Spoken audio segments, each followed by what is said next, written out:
Monsieur Biden, qui hier était en discussion avec son allié, État hébreu, Monsieur Benjamin, pour l'élaboration d'une attaque sur des installations pétrolières, mais aussi nucléaires, mais ils ont quand même accentué sur des installations pétrolières. Ce qui a fait monter le cours du pétrole dans le monde entier et fait craindre le pire aux Occidentaux. Alors, le même Biden ce matin fait un revirement spectaculaire par rapport à la situation. M. Biden dit « Je ne crois pas à une guerre totale au Moyen-Orient. Nous pouvons éviter la guerre au Moyen-Orient. Nous allons voir tout à l'heure de fond en comble. Mais, à votre avis, qu'est-ce qui fait changer d'avis le président des USA et les responsables de l'État hébreu à lancer une attaque de grande envergure contre l'Iran? Je ne cesse de vous dire que la qualité de la défense de votre pays fait de votre pays soit un pays soumis ou un pays totalement indépendant. C'est ce que nous sommes en train là d'assister entre l'Iran et les alliés de les USA. Qu'est-ce qui fait reculer tant? Pourquoi le président des USA hésite tant?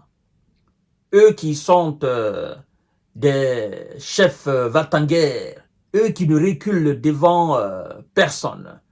Mais non, faites attention, ils reculent devant des forts, ils reculent devant ceux qui peuvent leur porter un coup énormément dur. Ils reculent devant ceux qui peuvent les paralyser, même s'ils ne les mettent pas complètement à terre, mais ceux qui peuvent les paralyser. Ils reculent donc devant ceux qui ont les gros moyens, non seulement de porter atteinte à leurs intérêts à travers le monde, mais aussi sur leur propre territoire qu'on appelle les visas, ou sur le territoire ou sous les territoires de leurs alliés qu'ils sont censés protéger. En fait, le système de défense des visas n'est pas seulement les patriotes. Le système des visas est aussi dans leur capacité à faire le revirement spectaculaire par rapport aux différentes situations qui se présentent à eux. Lorsqu'ils constatent que vous avez une certaine capacité, ils activent un autre système de défense qui est plus puissant que le dôme de fer, mais aussi le bouclier ou le système patriote. Et cet autre système, beaucoup plus puissant que ces systèmes matériels, c'est le système qu'on appelle on obtempère, on temporise. D'accord? On met bas la terre. Et puis, ce n'est pas une faiblesse, mais c'est une manière de protéger notre intégrité, non seulement territoriale, mais aussi morale.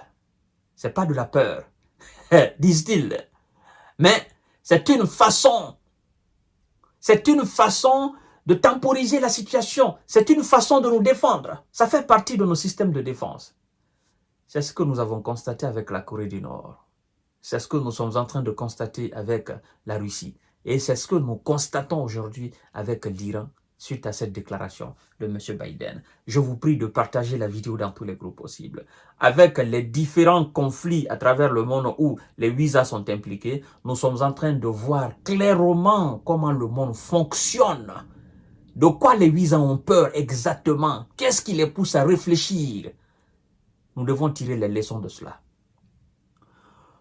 Nous pouvons éviter une guerre totale au Moyen-Orient, dit Biden. Partagez la vidéo. Nous pouvons éviter une guerre totale au Moyen-Orient, a déclaré ce jeudi le président américain Joe Biden, interrogé sur le sujet au moment où la communauté internationale craint un conflit de grande ampleur dans la région. Il dit, je cite, Je ne crois pas qu'il va y avoir une G totale. Je pense que nous pouvons l'éviter. Mais il y a encore beaucoup à faire, a-t-il déclaré à la presse. Vous savez, nous ne sommes pas sur les mêmes fuseaux horaires. Voilà. Mesdames et messieurs et mesdemoiselles, M. Biden dit qu'il ne croit pas à une G totale. Il dit qu'il croit qu'ils peuvent l'éviter, mais qu'il y a beaucoup à faire.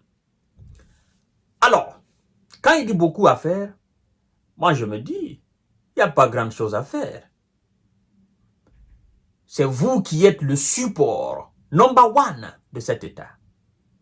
C'est vous qui faites de cet État un État puissant dans la sous-région. Sans vous, cet État mesurerait ses attaques dans les pays de ses voisins. Sans vous. Je ne dirais pas que sans vous, cet État est faible, mais je dis sans vous, cet État mesurerait à qui il s'attaquerait. D'accord?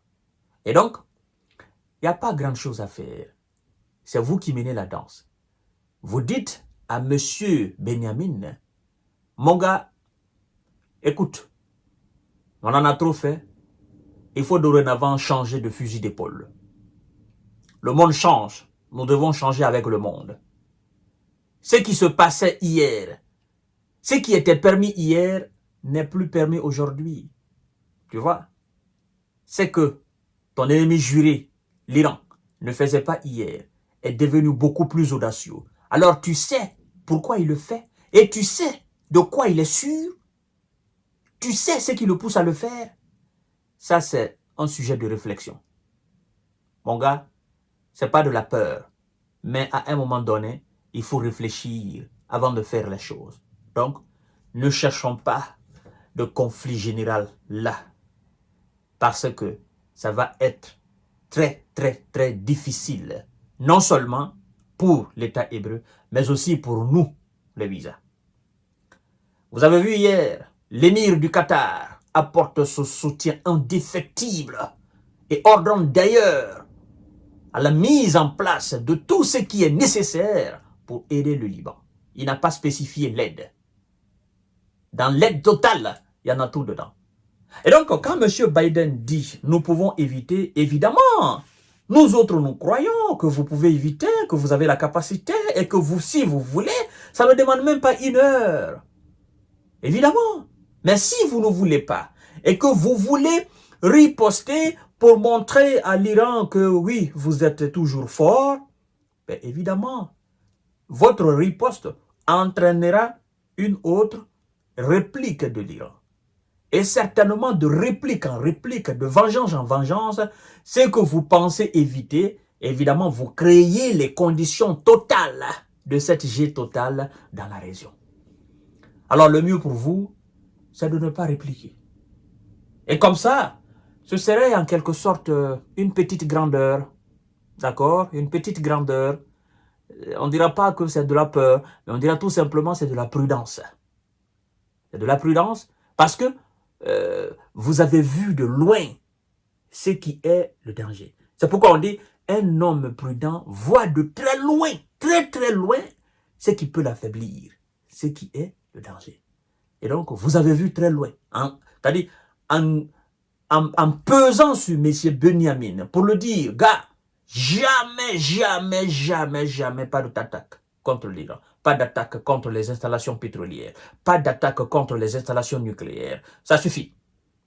Ça suffit. Pas de missiles en direction de l'Iran. Ça suffit. Et d'ailleurs, dans cette contrée, il faut arrêter. Moi, je ne comprends même pas. Comment vous pouvez comprendre que depuis des années, on parle de l'État hébreu, on parle de Hezbollah. Depuis des années. Ça dépasse c'est des décennies, c'est plusieurs décennies que cette situation est comme ça là-bas. La Navy est là. Les forces otaniennes sont là. Le service de renseignement américain est là. La CIA est là. FBI, tous les services de renseignement européens sont activés là. Mais ils ne parviennent toujours pas à neutraliser ce qu'ils considèrent comme des organisations de terror, en parlant du Hezbollah. En fait, ils ne peuvent pas. Parce que là, chaque jour qui passe, c'est de nouveaux jeunes qui intègrent ces organisations-là. Chaque jour qui passe, il y a de nouveaux jeunes qui intègrent. Et il y a de nouvelles naissances. Et ces gens croient dur comme le fer qui sont en train de se battre pour la bonne cause. Comme vous aussi, du côté hébreu, vous dites que vous êtes en train de vous battre pour la bonne cause. Eux, ils vous traitent de terreaux, vous les traitez de terreaux. Donc, ensemble, vous êtes deux groupes terreaux qui se font face. Et dans ce face à face, il n'y a pas de gagnant, il n'y a pas de perdant. Tantôt vous perdez, tantôt eux aussi ils perdent. Mais vous avez essayé l'aspect militaire. Depuis plusieurs décennies, ça ne marche pas. Qu'est-ce que vous devez faire dorénavant? Parlant de la paix, vous devez tirer les leçons du passé pour dire ce n'est pas les armes qui amèneront la paix. On a beau essayer 10 ans, 20 ans, 30 ans, 40 ans, ça ne marche pas. Changeons de fusil d'épaule. Si nous voulons la paix avec nos voisins, il faut arrêter tout ce qui est détonation de missiles et d'obus, de chars, machin. Il faut arrêter tout ce qui est mécanique. Travaillons avec le contenu de la tête. Oui, c'est ça. Et si l'Iran a compris quelque chose à fond, c'est d'avoir tiré les leçons du passé, de tout ce qui était engagement américain. L'Iran ne croit plus, n'est-ce pas, aux accords américains, aux engagements. Non, non, non, non. L'Iran se fie uniquement à sa propre stratégie de défense. En fait, l'Iran est devenu une équipe très forte, avec un entraîneur qui s'en fout des stratégies de l'équipe adverse, mais qui travaille beaucoup plus sur sa stratégie d'attaque, de défense, sa stratégie, en fait, tout ce qui peut permettre à une équipe d'être très grande. L'Iran ne se fie qu'à sa propre stratégie aujourd'hui. Et c'est ce qui fait énormément mal. Je vous donne rendez-vous tout à l'heure. M. Biden vient de temporiser encore une fois.